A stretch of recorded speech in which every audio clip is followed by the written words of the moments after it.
وَمَنْ كَفَّ غَضَبَهُ سَتَرَ اللَّهُ عَوْرَتَهُ۔ رسول اکرم صلی اللہ علیہ وآلہ وسلم فرماتے ہیں، اور جو انسان اپنے غصے کو کنٹرول کر لیتا ہے، غصے میں آتا ہے تو انسان پھٹ پڑتا ہے، ہاتھ اٹھاتا ہے، گالی دیتا ہے، بری نظروں سے دیکھتا ہے، جی غصے کا اظہار کرتا ہے۔ وَمَنْ كَفَّ غَضَبَهُ سَتَرَ اللَّهُ عَوْرَتَهُ، جو انسان اپنے غصے کو کنٹرول کرے گا،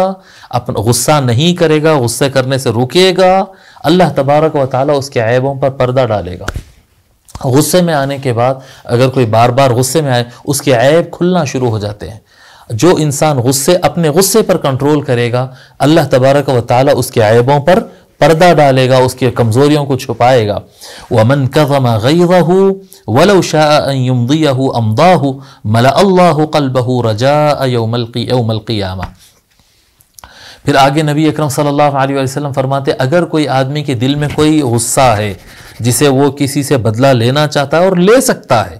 جی یعنی وہ والا غصہ نہیں کہ اب جو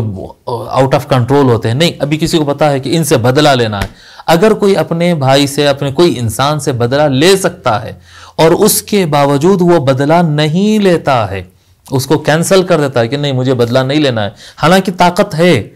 بدلہ لینے کی طاقت نہیں ہے اور میں صبر کر رہا ہوں، کہہ رہے ہیں یہ تو کوئی بات نہیں ہوئی۔ لیکن اگر کسی کے پاس طاقت ہے اور بدلہ لے سکتا ہے، لیکن اللہ تعالیٰ کی خاطر اگر وہ اپنا بدلہ نہ لے اور اس کو روک دے، اللہ تبارک و تعالیٰ قیامت کے دن اس کے قلب کو امید سے بھر دے گا، رجاء یوم القیامہ، قیامت کے دن اور آخرت کی تمنا سے اس کا دل بھر دے گا۔ یعنی جو لوگ اللہ پر اور آخرت پر ایمان رکھتے ہیں اور آخرت میں پہنچنے کی خواہش رکھتے ہیں، ان کے اعمال چینج ہو جاتے ہیں، ان کا یقین مضبوط ہو جاتا، یعنی ایمان ان کو حاصل ہو جاتا۔